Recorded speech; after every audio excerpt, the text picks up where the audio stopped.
Welcome to the treasure trove of folk tales, a magical collection of stories that have inspired generations. Embark on a mythical journey with heroes, fairies, and enchanting creatures, opening the door to a world of imagination and emotion. The story of the old fisherman and the god Ifrit sacker. The sea breeze blew in long, salty, and resonant gusts, like the eternal breathing of the ocean. On the dark yellow sand, a thin man, his skin tanned by years of hard work, was dragging his tired feet towards the rocky shore, where he usually anchored his old, tattered net.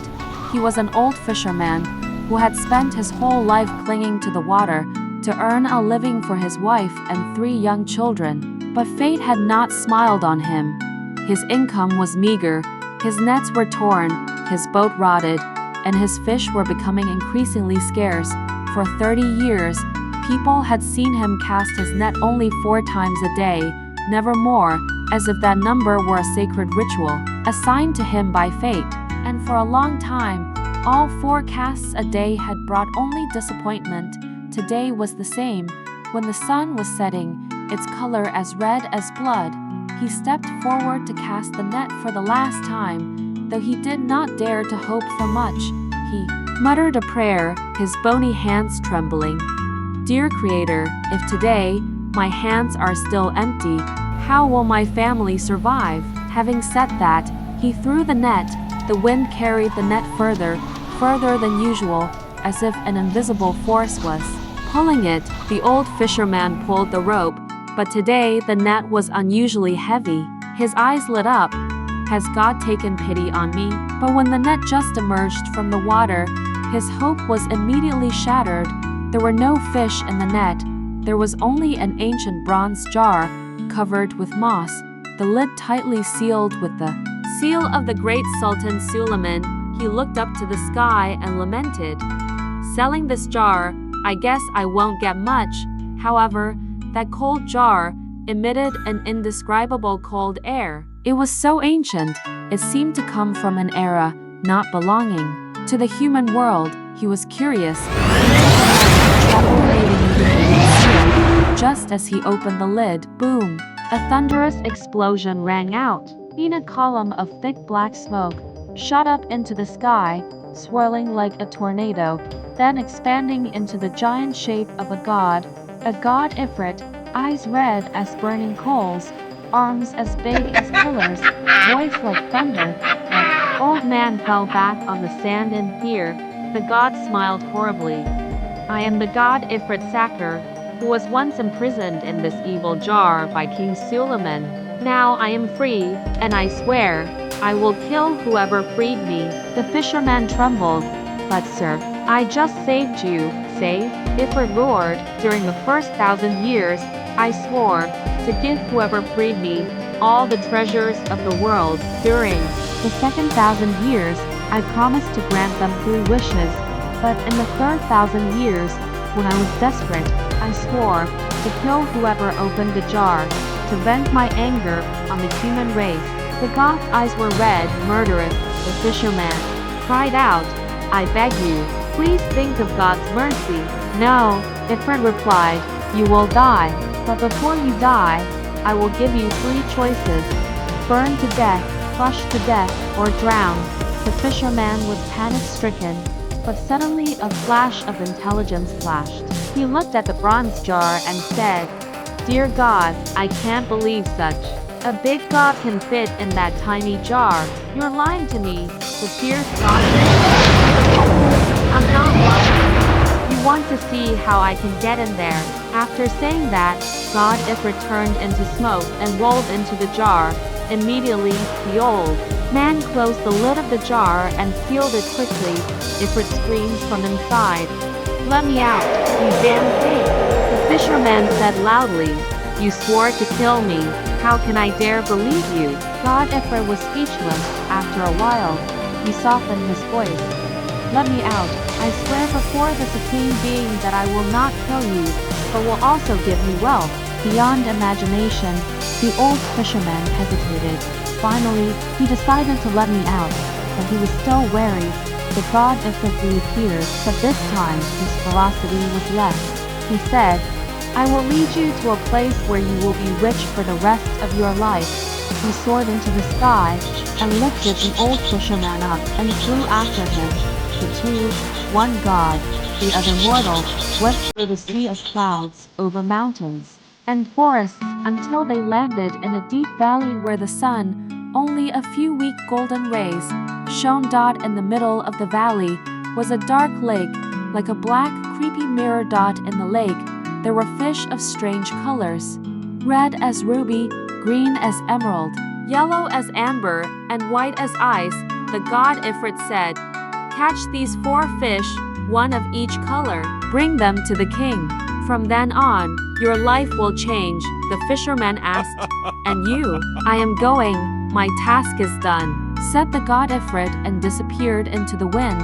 The old fisherman, following the shore of the lake, easily caught 4 fish. They seemed not to be afraid of humans. Not minding the fatigue after a long day, he returned to the old town that same night.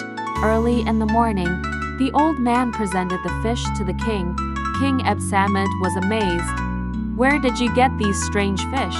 "Nng, ciu, khmmci, nu bh mun ng, then thip shin k tip vom so." The old fisherman then told the story of the Valley of Death. The king decided to give the fish to the royal chef to cook.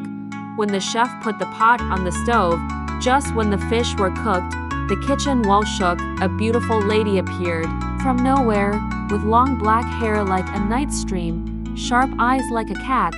She asked, "Did the fish have a vow?" The chef was surprised, shaking his head. She immediately used chopsticks to stir the fish and said, "Keep your oath to the shallow river, keep your faith to the deep sea, keep a secret from the mute, and tell the truth to the mute." Then the 4 fish came to life, jumped out of the pot, and disappeared with the beauty. The chef was scared and told the strange story that had just happened to the king. The king ordered, "Take me to that valley." The king and his entourage went to the valley.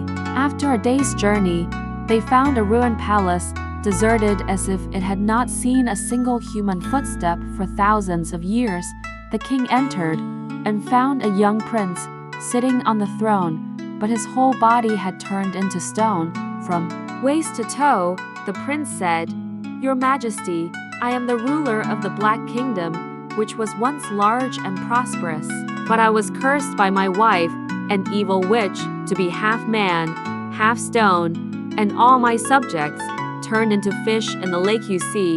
The king was indignant. How dare she do that? The prince sadly recounted the tragedy.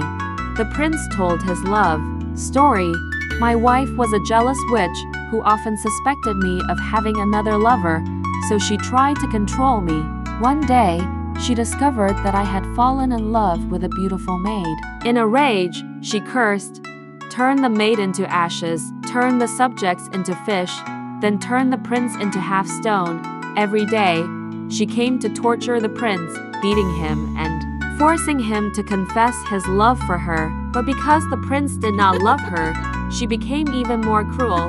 The king asked, "Where is she now?" "She will come here tonight," the prince whispered, "and can only be defeated by words because she is bound by an oath about the question of love." Night came. The sky was black as ink. The wind howled like the screaming soul. The witch appeared, her eyes red as coal, her hair long and ghostly.